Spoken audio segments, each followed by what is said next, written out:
Shri KT Ramarao గారు. Speaker sir, ఇది చాలా ఇంపార్టెంట్ సబ్జెక్ట్ సార్. హైదరాబాద్లో లక్షలాది మంది ప్రజలు ఆందోళన చెందుతున్న సబ్జెక్ట్ ఇది. కాబట్టి ప్రభుత్వం నుంచి కొన్ని సూటిగా స్పష్టంగా సమాధానాలు అడుగుతూ ఉన్నాం సార్. మంత్రి గారు చెప్పిన సమాధానంతో పూర్తి సంతృప్తి మాకు లేదు అధ్యక్ష, రాష్ట్ర ప్రజలకు కూడా లేదని నేను అనుకుంటా ఉన్నాను. ఎందుకంటే వారే జనవరి 2026లో మనకు ఈ సంవత్సరంలో జరిగిన జనవరి నెలలో జరిగిన అసెంబ్లీ సమావేశాలలో గౌరవ సభ్యులు ప్రశ్నించారు అధ్యక్ష. మూసీకి సంబంధించి ఆనాడు కొంతమంది మిత్రులు కాంగ్రెస్ శాసనసభ్యులే ప్రశ్న వేస్తే ఆ రోజు మంత్రి గారు ఇచ్చిన సమాధానం నా దగ్గర ఉంది. అందులో మంత్రి గారు ఏం చెప్తారంటే, అధ్యక్ష ఈ డిపిఆర్ ప్రిపరేషన్కే ఒక మెయిన్ హార్ట్ అనే కంపెనీకి ఇచ్చినాం. ఇక ఆ కంపెనీ గురించి కూడా నేను ఒక నిమిషం చెప్తా సార్. అది పాకిస్తాన్లో బ్యాన్ చేసిండ్రు కంపెనీని, సింగపూర్లో బ్యాన్ చేసిండ్రు, అట్లాంటి కంపెనీకి ఇచ్చిండ్రు. సరే, వాళ్ళ మీద కేసులు ఉన్నాయి, అది కూడా మంత్రి గారు చెప్పాలా, ఓకే. అందులో ఏం చెప్పారంటే అధ్యక్ష, ఆ రోజు శాసనసభకి ఇచ్చిన సమాధానంలో గౌరవ మంత్రి గారు డిపిఆర్ ప్రిపరేషన్కే 18 నెలలు పడుతుంది అని ఈ సంవత్సరం జనవరి నెలలో మంత్రి గారు చెప్పారు. మరి డిపిఆర్ ప్రిపరేషన్కి 18 నెలలు పట్టే మాట నిజమే అయితే మళ్ళీ ఈరోజు మార్చిలో ఉన్నాం అధ్యక్ష. అంటే మంత్రి గారు సమాధానం చెప్పి 2 నెలలు కూడా కాలే.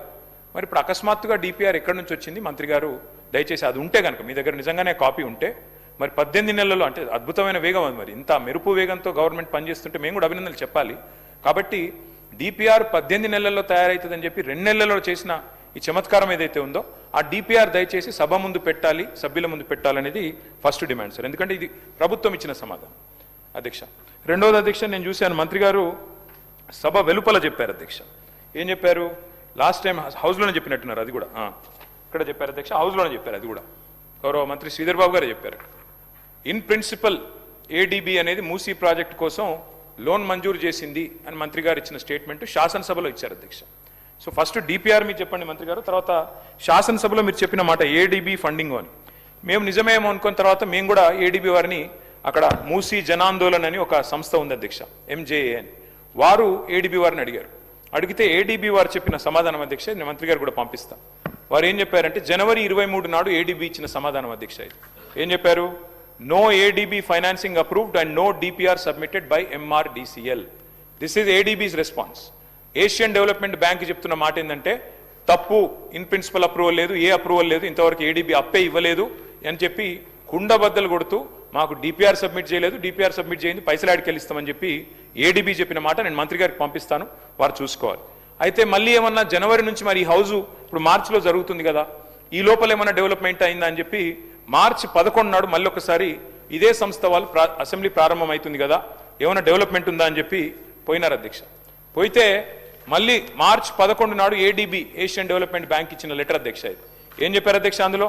Status remains unchanged since our meeting with your group on 23rd జనవరి. అంటే 23rd జనవరి ఏ మాట అయితే చెప్పారో, ఏ లోను మంజూరు చేయలేదు, మాకు ఏ డిపిఆర్ గవర్నమెంట్ సబ్మిట్ చేయలేదనే మాట, దాని ప్రకారమే ఏడీబీ మళ్ళొక్కసారి ఈ నెల 11వ తారీఖు నాడు స్పష్టంగా ఉత్తరం రాసింది. ఇది కూడా నేను మంత్రి గారికి పంపుతున్నా. దయచేసి మంత్రి గారు కరెక్ట్ చేసుకోవాలా. Because either you are misleading the house or misleading the people or you are being misled by your officers. Either one of them it's true మంత్రి గారు. ఏడీబీ ఇంతవరకు ఇన్ ప్రిన్సిపల్ ఇయ్యలేదు, మీరు డిపిఆర్ ఇయ్యలేదు, మీ దగ్గర డిపిఆర్ లేదు. 18 నెలల్లో తయారవుతుందన్న డిపిఆర్ 2 నెలలు ఎట్లా తయారైంది అధ్యక్ష? మూడోది, వీరికి ఈ సంస్థ మీద ఎందుకు ప్రేమనో మాకు అర్థమైతలేదు అధ్యక్ష. ఎందుకంటే ముఖ్యమంత్రి గారేమో 16,000 కోట్ల రూపాయలతో అయిపోయే ప్రాజెక్టుకు 1,50,000 కోట్లని ముఖ్యమంత్రి అనౌన్స్ చేసింది, నాది కాదు. Telangana CM announces 1.5 lakh crores beautification project for Musi. Telangana government to spend 1.5 lakh crore on Musi river front beautification. In rupees 1.5 lakh crores beautification for Musi Telangana CM. అధ్యక్ష క్వశ్చన్ అవరే సార్, ఇంతకంటే ఇంపార్టెంట్ క్వశ్చన్లు ఉన్నాయి సార్. అధ్యక్ష 1,50,000 కోట్లని ఇక్కడ చెప్తున్నారు అధ్యక్ష. మరి మంత్రి గారి సమాధానంలో మొదటి ఫేజ్లో 4,000-5,000 కోట్లని చెప్తున్నారు. నేను అడుగుతా ఉన్నా అధ్యక్ష, మరి 1,50,000 కోట్లని ముఖ్యమంత్రి గారు చెప్తారు, మొదటి ఫేజ్ తర్వాత ఎన్ని ఫేజ్లు ఉంటాయి, ఎన్ని ఆస్తులు మీరు తీసుకుంటారు, ఏ రకంగా తీసుకుంటారు, ఎంతమంది గృహాలు కూలుస్తారు, మరి వాటి కోసం 1,50,000 కోట్లు ఎక్కడ ఖర్చు పెట్టబోతా ఉన్నారు, డీటెయిల్డ్గా మీరు సమాధానం చెప్పాలని ప్రభుత్వాన్ని కోరుతా ఉన్నాం అధ్యక్ష. ఈ మెయిన్ హార్ట్ అనే సంస్థ అధ్యక్ష, ఎవరికైతే వీరు మరి ఈ డిపిఆర్ తయారీ అప్పచెప్పారో వారి మీద ఇది పాకిస్తాన్ గవర్నమెంట్ పెట్టిన కేసుల అధ్యక్ష రెడ్ కార్నర్ నోటీస్ ఉంది. ఇదిగోండి అధ్యక్ష, ఇగో FIA declares main heart owners are absconding in money. One second, no you can continue sir. Sir ఇది వారు డెఫినెట్లీ మూసీ నదికి సంబంధించిన రీజనరేషన్కి సంబంధించిన అంశం అధ్యక్ష. ప్రశ్నకు సంబంధించి ఈరోజు క్వశ్చన్ అవర్లు వేస్తూ ఉన్నారు. సార్ మీరు పర్మిట్ చేస్తే రేపు షార్ట్ డిస్కషన్ పరంగా వెంటనే తీసుకుందాం అధ్యక్ష. ఇంకా చాలా విషయాలు కూడా చెప్పాల్సి ఉంటుంది, వారు చెప్పాల్సి ఉంటుంది, మేము చెప్పాల్సి ఉంటుంది. సో ఆ సందర్భాన్ని గురించి ప్రశ్న వరకు పరిమితమై డెఫినెట్లీ మా పరంగా ఏమి ఆన్సర్స్ కావాలో కోరుకోమని చెప్పండి. మొత్తం డీటెయిల్గా షార్ట్ డిస్కషన్ మొదలు పెడితే సార్ మీరు పొద్దున్నే చెప్పారు 9 minutes అని. 9 minutes కాకుండా ఇంపార్టెన్స్ ఉంది కనుక 10 minutes 11 minutes 12 minutes ఇవ్వండి అధ్యక్ష. We are ready to answer it. But ఇంకా డీటెయిల్గా పోవాలంటే please allow for a short discussion sir if you permit. Speaker sir, నేను ఎక్కడ కూడా క్వశ్చన్ నుంచి డీవియేట్ కాలేదు సార్. వారు మంత్రి గారు 1400 స్ట్రక్చర్స్ పోతాయన్నారు. గవర్నమెంట్ ఇచ్చిన గెజెట్లో 10,000 స్ట్రక్చర్స్ అని గవర్నమెంట్ గెజెట్ ఇచ్చింది. మరి 1400 స్ట్రక్చర్స్ కరెక్టా, గవర్నమెంట్ ఇచ్చిన గెజెట్ కరెక్టా, ఏది కరెక్టు? అట్లాగే గవర్నమెంట్ ఇచ్చిన గెజెట్ సార్, నాదేం ప్రశ్న నుంచి నేను డివియేట్ కావట్లేదు. 10,000 ఎకరాలు 3,279 ఎకరాలు స్వాధీనం చేసుకుంటున్నాం అని చెప్పారు. మరి ఎక్కడ గెజెట్ తప్ప, మీరు ఇక్కడ అసెంబ్లీలో ఇచ్చిన సమాధానం తప్ప మంత్రి గారు చెప్పాలి. డిపిఆర్ తయారీకి మీరు అసెంబ్లీలో ఇచ్చిన సమాధానం 18 నెలలు పడుతుందని, మరి 2 నెలల్లో డిపిఆర్ ఎట్లా వచ్చింది? అంటే అకస్మాత్తుగా ఇంత ఫాస్ట్గా మెరుపు వేగంతో గవర్నమెంట్ ఎట్లా కదులుతోంది? అట్లాగే అధ్యక్ష ఇంకొకటి, అసలు 1,50,000 కోట్ల బడ్జెట్ అని ముఖ్యమంత్రి గారు చెప్పిన తర్వాత దీనికోసం ఈ రోజు గవర్నమెంట్ 5,000 4,000 కోట్లని ఎట్లా, మరి 1,50,000 కోట్ల 4-5 ఎట్లా తగ్గించారు? అదేం చమత్కారం చేశారు?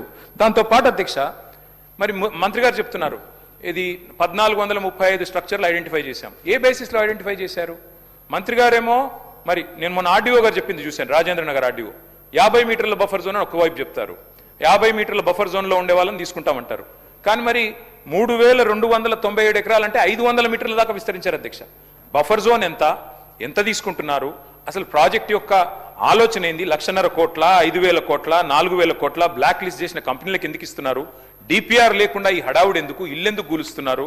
మొత్తం ఒక గృహ మీద యాగం ఎందుకు చేస్తున్నారు? దయచేసి మంత్రి గారు సమాధానం చెప్పాలని కోరుతా ఉన్నది. సుధీర్ రెడ్డి గారు.